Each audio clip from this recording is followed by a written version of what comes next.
یاد ہے روزے بھی گرمیوں کے بہت سے لوگ ابھی سے نہ رکھنے کا ارادہ کر چکے ہوں گے.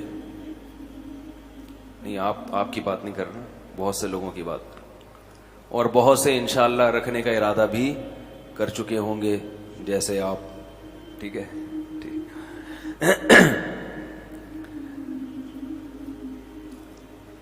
یہ رمضان کا مہینہ کیوں آتا ہے؟ اللہ ہم کو بھوکا پیاسا کیوں رکھنا چاہتے ہیں؟ ویسے ہی ہم بھوکے ننگی قوم ہیں. مشہور ہے کہ مسلمان کیا ہیں, بھوکے بھی ہیں ننگے بھی ہیں, لوڈ شیڈنگ کے ستائے ہوئے. اوپر سے اللہ تعالیٰ نے کیا حکم دے دیا, بھوکے رہو پیاسے رہو. تو کچھ عجیب سا حکم لگتا ہے شریعت کا. یہ اتنی مشکلات دنیا کے دیگر مذاہب میں بہت آسانیاں ہیں, اسلام میں مشکلات ہی مشکلات. ساری زندگی بلوغت کے بعد سے لے کر موت تک 5 نمازیں پڑھو, ساری زندگی. اسلام نے اتنی پابندیاں, 5 ٹائم پابندی سے نماز. خواتین کو اللہ نے پھر بھی چھوٹ دے دی, لیکن وہ بھی تھوڑے دنوں کی چھوٹ ہے, پھر بلکہ اس چھوٹ سے وہ کہتی ہیں خواتین اور مجھ سے ایک روٹین میں آ جاتے ہیں تو پھر دوبارہ روٹین پہ لانا مشکل ہوتا ہے. معافی نہیں ہے, سفر ہو حضر ہو. ایک اور مسئلہ بیان کر دوں سفر سے متعلق, مسئلوں پہ مسئلے آ رہے ہیں نا. اکثر لوگ سفر میں جماعت سے نماز نہیں پڑھتے. یہ میں نے بڑے بڑے مولاناؤں کو بھی دیکھا ہے, اور کہتے ہیں یہ تو سفر ہے, یہ تو کیا ہے.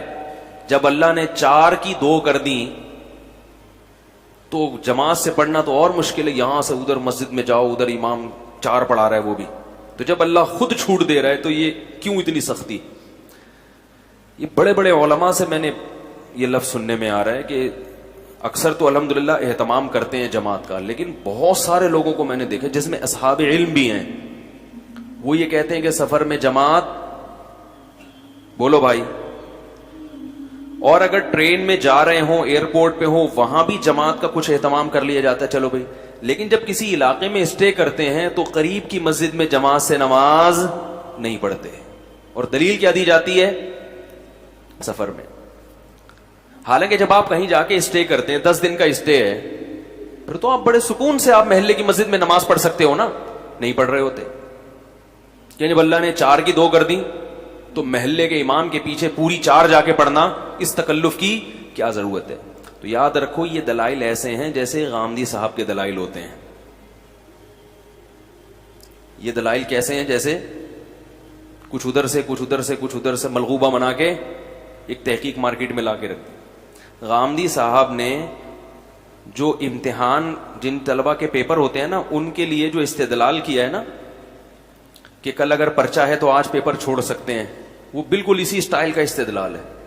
کہتے ہیں جب اللہ نے سفر میں روزہ چھوڑنے کی اجازت دے دی اس لیے کہ اس میں ٹینشن ہوتی ہے, مشقت ہوتی ہے, تو اللہ کی قسم سفر میں روزے میں اتنی ٹینشن نہیں ہوتی جتنا کل پیپر ہے, آج آپ نے تیاری کرنی ہے, اس میں ٹینشن, اٹینشن.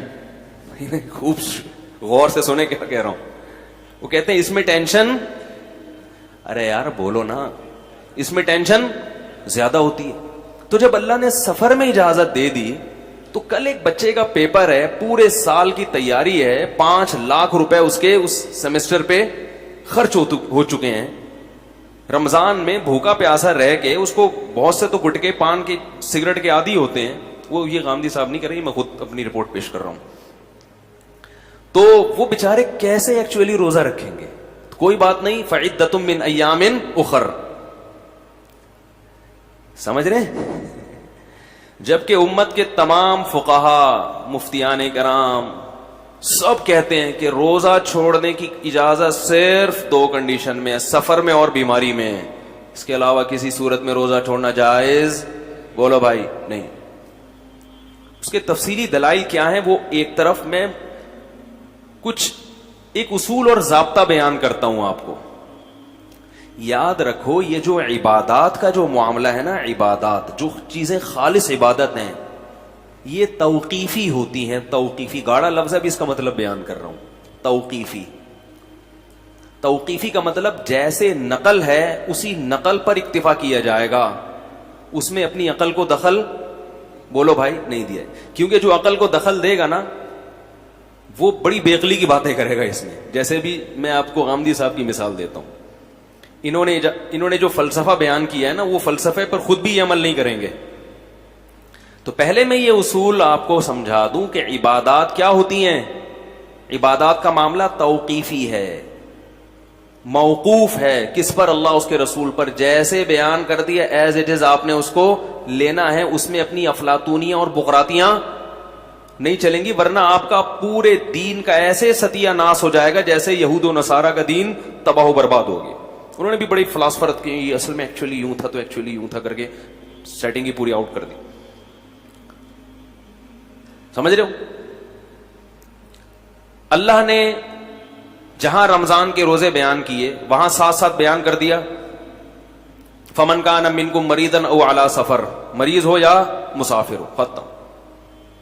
اب سفر کو اللہ نے بیان کر دیا، لہذا سفر میں اگر مشقت نہ بھی ہو تو بھی روزہ چھوڑنا بولو بھائی جائز. حالانکہ جناب غامدی صاحب کی تقریر کا خلاصہ یہ نکلے گا کہ سفر میں مشقت تھی اس لیے اجازت دی، اور یہ مشقت کل پیپر والے کے لیے بھی ہے لہذا اس کو بھی اجازت ہے. اس کا مطلب اگر سفر میں مشقت نہ ہو تو پھر غامدی صاحب کے نزدیک روزہ رکھنا کیا ہوگا؟ فرض ہونا چاہیے. میں کہتا ہوں ایک غریب آدمی جو بیچارہ جھونپڑی میں ہو، اسے کوئی اسلام آباد لے جائے جہاز میں بٹھا کے، اس کو اپنے جھونپڑے میں لوڈ شیڈنگ میں جو مشقت تھی سفر میں وہ مشقت نہیں ہوگی. یار موجہ ہی کہ وہ کہے گا روز میرے ایسے سفر ہوں. لیکن آپ خود بھی فتویٰ دیں گے کہ اس مسافر کے لیے روزہ چھوڑنا جائز ہے. سمجھ میں نہیں آ رہی بات؟ اس کو ایک اصول ہے، کیونکہ اصول فقہ نہیں پڑھا نا، مجتہدین کے استدلال کے طریقے نہیں پڑھے، مدرسوں میں تو پڑھا نہیں ہے. ادھر ادھر سے کچھ کتابیں کچھ یہاں سے کچھ پڑھ کے اپنا ایک نیا فقہ مارکیٹ میں لانچ کیا. فقہاء ایک اصول بیان کرتے ہیں کہ شریعت میں جو خاص طور پر عبادتیں ہیں ان کا مدار علت پر ہوتا ہے، حکمت پر نہیں ہوتا. دیکھو بات سے بات نکلتی ہے، نماز پڑھنا فرض ہے، اس کی حکمت کیا ہے؟ ان الصلاۃ تنہی عن الفحشاء والمنکر، نماز بے حیائی اور برائی سے روکتی ہے. یہ اللہ نے اس کی ریزن بیان کر دی. ایک اور ریزن اللہ نے بیان کی، اقیم الصلاۃ لذکری، نماز قائم کرو مجھے یاد رکھنے کے لیے. نماز کی ریزن کیا ہے؟ اللہ کی یاد. اب آپ کہیں یار اصل مقصد ہے اللہ کی یاد، لہذا ذکری فرقہ جو بلوچستان میں لانچ ہوا، نئی نئی چیزیں مارکیٹ میں آ رہی ہیں چند سو سال پہلے، انہوں نے کہا کہ نماز کا اصل مقصد اللہ کی یاد ہے. تو ڈائریکٹ جب اللہ کو یاد کیا جا سکتا ہے تو درمیان میں نماز کے واسطے کی، یعنی یہ تو ان لوگوں کے لیے جو یاد نہیں کرتے. ہم تو دن میں 12 گھنٹے اللہ کو یاد کرتے ہیں اور ذکر اللہ کرتے رہتے ہیں، سبحان اللہ سبحان اللہ سبحان اللہ. صحیح کہا غلط کہا؟ انہوں نے غلط کہا. ایک آدمی کہتے ہیں نماز کی اصل حکمت کیا ہے کہ یہ برائی اور بے حیائی سے روکتی ہے. چونکہ نمازی لوگ آج کل بے حیائی اور برائی سے نہیں روکتے لہذا میں نماز پڑھوں گا ہی نہیں. مقصد تو حاصل ہو ہی نہیں رہا. اور جو آدمی پہلے سے بے حیائی اور برائی سے بچا ہوا ہے اس کو تو نماز پڑھنے کی ضرورت ہے ہی نہیں. ایک صاحب آئے منکر حدیث تھے. یہ اللہ کا بڑا فضل ہے، میرے جتنے مناظرے ہوئے ہیں نا آج تک بغیر تیاری کے ہی ہوئے ہیں ٹھیک ہے، اور بغیر تیاری ہی کے الحمدللہ سامنے والا مارکیٹ سے شارٹ ہوا ہے، دوبارہ مڑ کے نہیں دیکھا اسے. مجھے اس سے اندازہ ہوتا ہے کہ اہل باطل کے جو دلائل ہیں نا وہ اتنے مضبوط نہیں ہوتے کہ اس کے لیے اتنا مطالعے کی ضرورت ہو. اکثر و بیشتر انہی کی بات میں انہی کا جواب ہوتا ہے. تو ایک منکر حدیث تھے، حدیث کا انکار کرتے تھے، وہ کہتے سب قرآن میں ہے تو حدیث کی کیا ضرورت. تو میرے پاس آئے، وہ میں نے اس کو کہا کہ ان کو نہیں بتانا کوئی مولانا صاحب ہے، ان کو بولنا وہی کالج کا ایک لڑکا ہے وہ بھی چاہ رہا ہے آنا آپ کی طرف، یعنی ویسے آنا چاہ رہا ہے پر ویسے الحمدللہ میں نہیں آنا چاہ رہا. تو وہ آ گئے.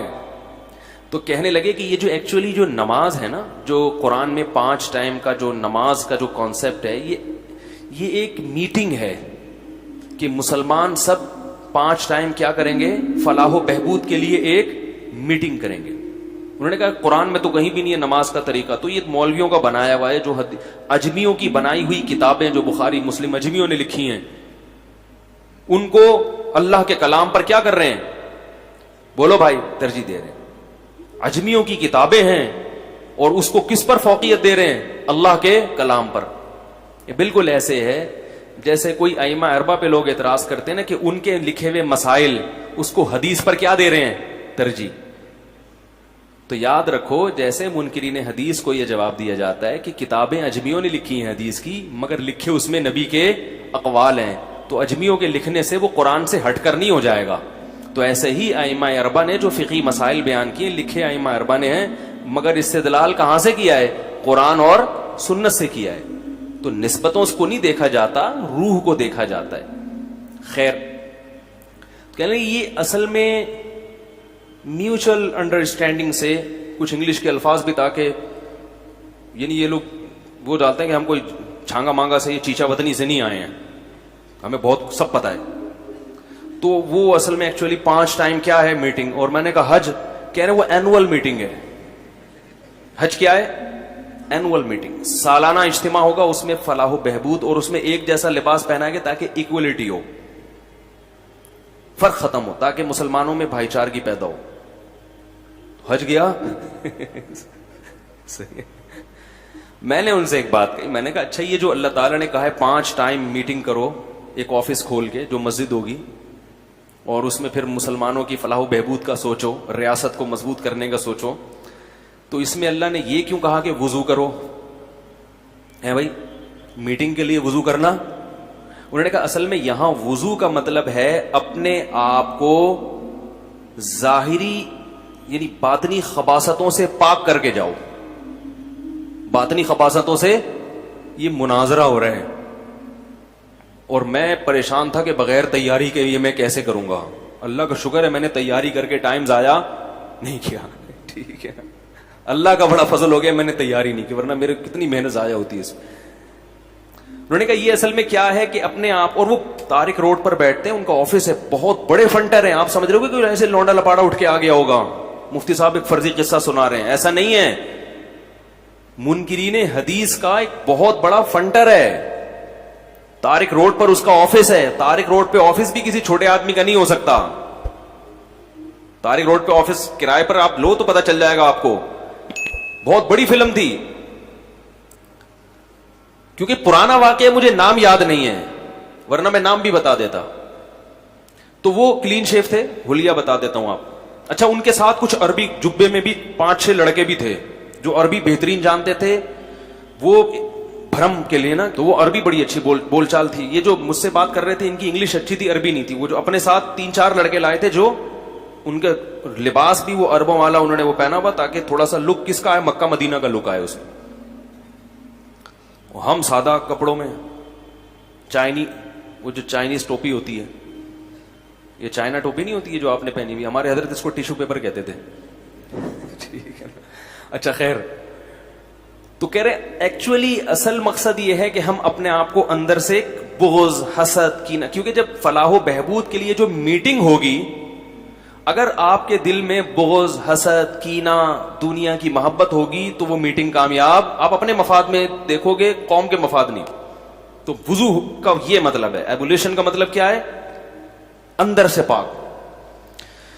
میں نے کہا یار اللہ کہہ رہے ہیں کہ فاغسلوا وجوہکم یا ایھا الذین آمنوا اذا قمتم الی الصلاۃ، جب تم نماز کے لیے کھڑے ہو، فاغسلوا ایدیکم الی المرافق، اپنے بازوؤں کو کوہنیوں تک دھو.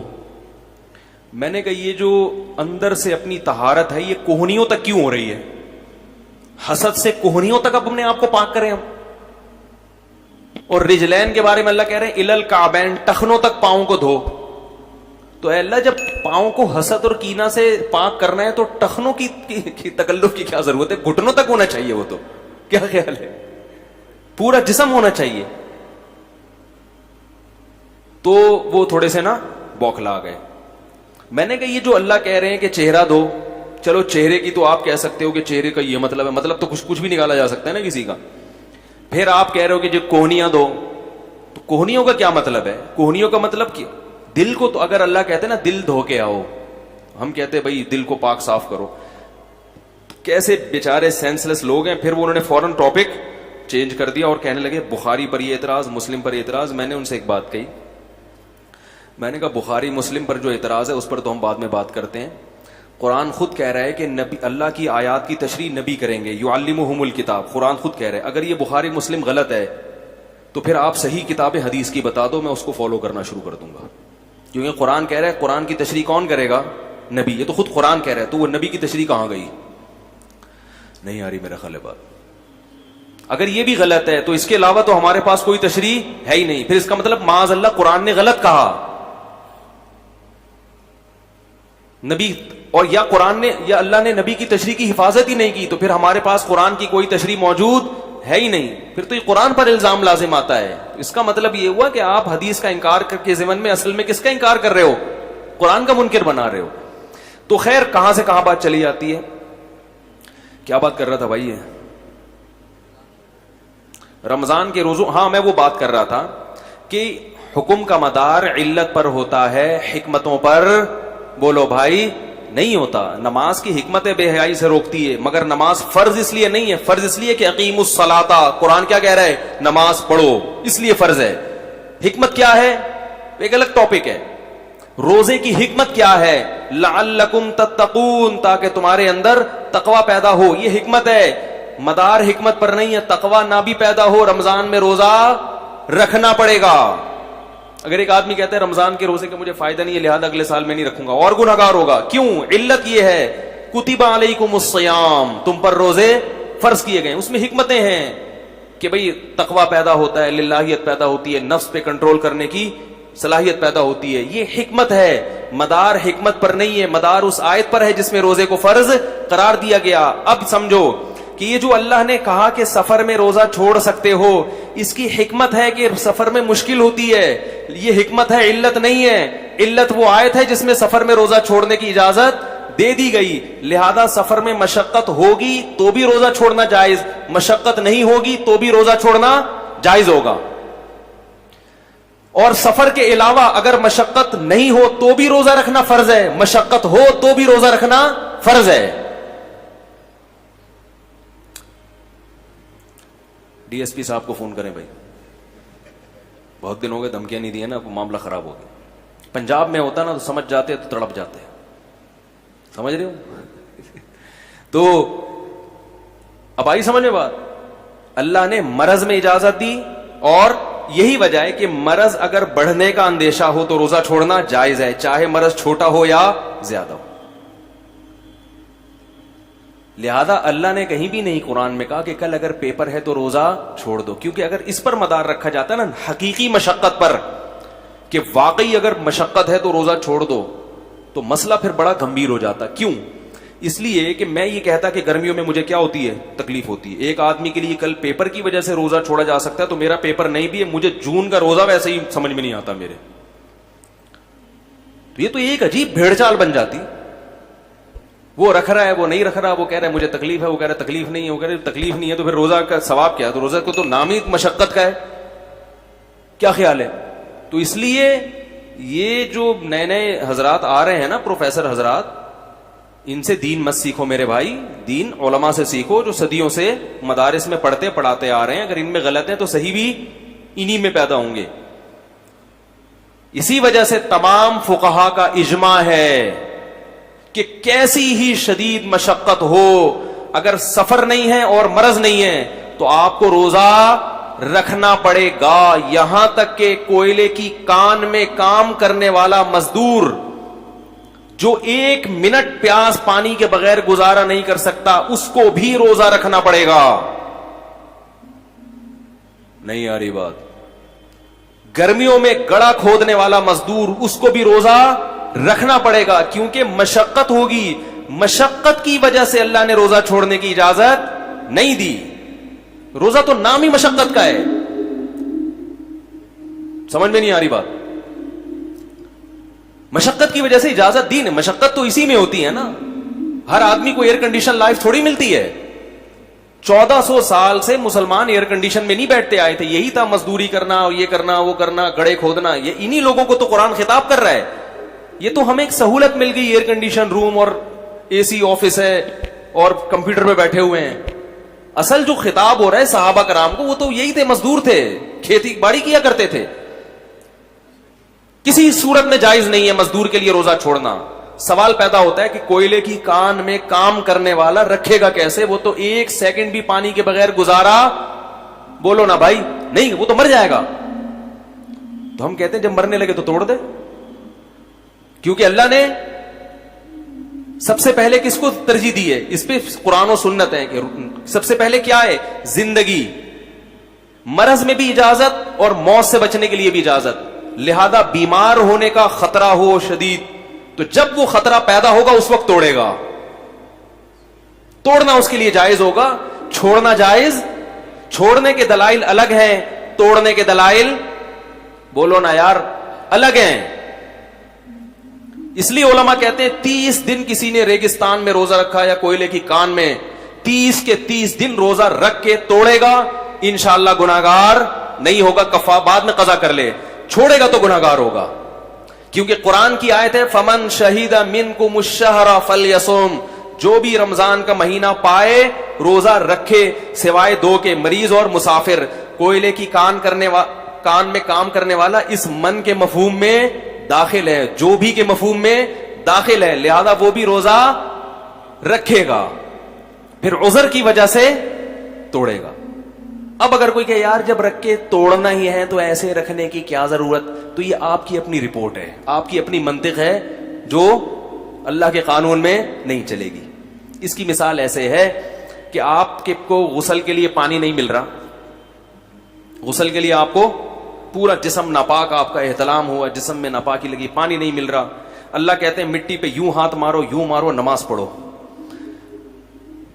آپ کہیں یار یہ جب پورا جسم لت پت ہے نجاست میں, یہ یوں کیا, یہ اس سے کیا کو پاک تھوڑی ہو جاؤں گا میں نہیں پڑھ رہا ہے, مجھے گندگی میں نہیں. قضا کرنے کا گناہ ہوگا کہ نہیں ہوگا؟ بھئی تم اپنی عقل کیوں لڑا رہے ہو؟ اللہ نے کہہ دیا کہ تم یوں کر لو تو میں اس کو, اور نیت کا فرق ہے. وضو کی نیت سے وہی کام کرو گے تو باوضو کہلاؤ گے, غسل کی نیت سے یہی 2 ضربے مارو گے تو یوں سمجھا جائے گا جیسے غسل کر کے آئے ہو. یہی وجہ ہے کہ فقہا نے لکھا ہے, اس لیے کہتا ہوں فقہا کو فالو کرو. خدا کی قسم ان جیسا دماغ کسی کے پاس نہیں ہے, لوگ پڑھتے نہیں ہیں. فیس بک پہ ایک بہت بڑے فنٹر ہیں, ان کے روز کوئی بڑی شائستہ اردو میں, جیسے مرزا غالب کے کوئی خاندان کے فرد ہوں, بڑی شائستہ اردو میں نا کوئی نئی نئی چیز روزانہ مضمون لے کر آ رہے ہیں. میں ان کے جواب نہیں دیتا. وہ کہتے ہیں اصل میں یہ فقہا نے جب فقہ کو مرتب کیا تھا تو وہ بڑی گاڑی اردو ہے, مجھے وہ اتنی آتی بھی نہیں ہے. وہ اس کے ان جن پیرایوں میں اور جس سیاق و سباق میں تھا, تو اس فقہ کو نئے سرے سے ریفائن کرنے کی ضرورت ہے تاکہ موجودہ زمانے کے مسائل پر وہ کیا ہو. جبکہ میں اس شخص کو ذاتی طور پر جانتا ہوں, جامعۃ الرشید کا بھاگا ہوا. فقہ اس نے پڑھی نہیں ہے, نہ فقہ کی کتابیں پڑھی ہیں, اور تبصرہ کر رہے ہیں کس پر کہ یہ فقہ پرانی ہو چکی ہے, نئے زمانے کے لیے الگ چاہیے. بھائی ایک چیز آپ نے پڑھی نہیں ہے, آپ بیٹھ کے کیسے تبصرہ کر رہے ہو؟ تو خیر, اسی طرح یاد رکھو کہ یہ سفر میں نماز کا مسئلہ ہے. سفر میں جو اللہ نے 4 کی 2 کر دی, اس کا مدار مشقت پر نہیں ہے, اس کا مدار کس پر ہے؟ سفر پر. سفر میں ٹینشن ہو یا نہ ہو, آپ کو 4 کی کتنی کرنی ہے؟ 2. بعض ائمہ کے نزدیک 2 واجب ہیں, جیسے حنفیہ کے نزدیک, اور بعض کے نزدیک 2 بھی جائز, 4 بھی جائز. لیکن جو رخصت کا مدار ہے وہ سفر پر ہے. مشقت ایک حکمت ہے, جبکہ جماعت چھوڑنے کا جو مدار ہے وہ سفر پر نہیں ہے, وہ حقیقی مشقت پر ہے.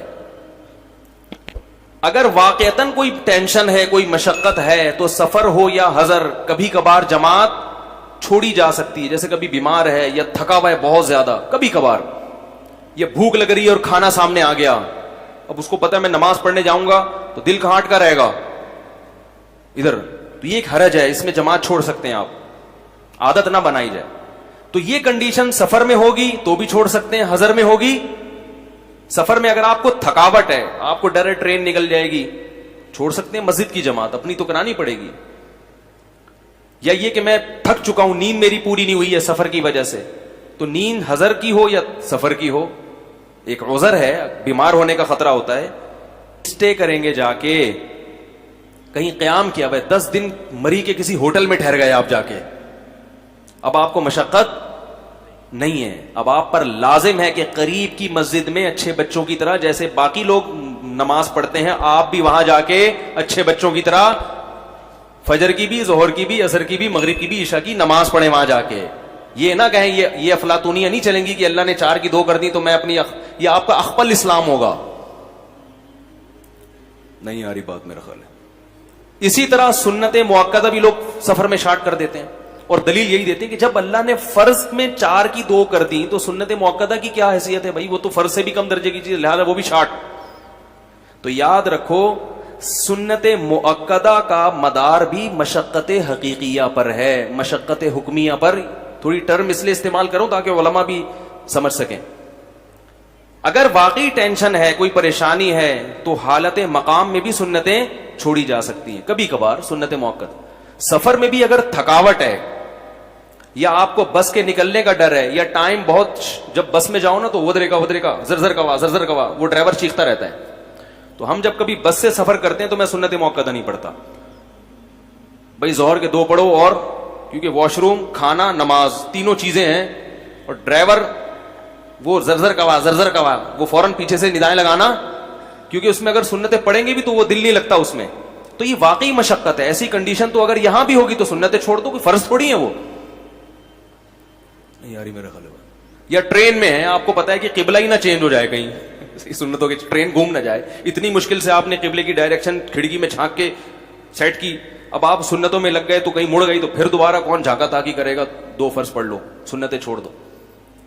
لیکن کہیں جا کے آپ دھرنا مار کے بیٹھ گئے ہیں, کسی کے گھر 14 دن کے لیے گئے, آرام سے سہولت ہے, اب کوئی ٹینشن نہیں ہے, تو پھر یہ آپ کی بقراتی نہیں چلے گی کہ اللہ نے جب 4 کی 2 کر دی تو سنت مؤکدہ. وہ مؤکدہ جیسے حضر میں تھی سفر میں بھی ہیں, کیونکہ سنت مؤکدہ رسول اللہ صلی اللہ علیہ وسلم نے سفر میں بھی پڑھی ہیں. سمجھ رہے ہو کہ نہیں سمجھ رہے ہو؟ تو سنت مؤکدہ کا تعلق مشقت حقیقیہ پر ہے. اگر واقعی کبھی مشقت ہو رہی ہے, تکلیف ہو رہی ہے, پڑھنے میں بیماری ہے, تھکاوٹ ہے, تو سفر ہو یا حضر آپ ہر صورت میں سنت مؤکدہ چھوڑ سکتے ہیں کبھی کبھار. اور اگر سفر میں مشقت ہے تو بھی چھوڑ سکتے ہیں, اور اگر مشقت نہیں ہے تو نہ سفر میں نہ حضر میں. جبکہ فرض نماز 4 کی 2 رہیں گی سفر میں, چاہے مشقت ہو یا نہ ہو, اور حضر میں کتنی ٹینشن ہو 4 کی 2 نہیں کر سکتے آپ کہیں یار میں ہوائی جہاز کا سفر تھا اسلام آباد سے کراچی, ایئر کنڈیشن سفر, اس میں میں نے 4 کی 2 پڑھی ہیں, حالانکہ میں بڑی سہولت میں تھا, اور اپنے جب گھر میں داخل ہوا تو بیگم کی ڈانٹ سے اور اس کی صلواتوں سے مجھے کیا ہو رہی ہے, بہت سخت ٹینشن, جو سفر کی ٹینشن سے, کیونکہ آپ لیٹ گھر پہنچے, آپ نے ٹائم دیا تھا میں بدھ کو پہنچ جاؤں گا, پہنچ آپ جمعے کو رہے ہیں, تو بیگم کی جھاڑ تو پڑے گی نا. اب اس جھاڑ کی وجہ سے ایکچولی جو مجھے ایک ٹینشن سی فیل ہو رہی ہے وہ جہاز میں ٹینشن نہیں تھی, اور سفر میں جب اللہ نے 4 کی 2 کر دی اس لیے کہ مشقت ہے, تو یہ مشقت تو مجھے زیادہ ہے, لہذا میں اب بھی کتنی پڑھوں گا. ایسا نہیں ایسا کریں گے تو کوئی بھی کتنی مرضی ٹینشن ہو آپ کو 4 ہی پڑھنی پڑیں گی. تو کیا پتا چلا کہ عبادت سے متعلق جو شریعت کے احکام ہیں وہ توقیفی ہیں, اس میں یہ منطق اور فلسفہ بولتے کیوں نہیں چلتا. اس زمانے میں مسئلہ یہ ہے کہ علم کی کثرت بہت ہے, علم میں عمق اور گہرائی ختم ہو گئی ہے, کتابیں بہت ہیں, مطالعے کر کر کے لوگ پتہ نہیں کیا بن چکے ہیں, ہر رات ہمیں تو پتہ نہیں کس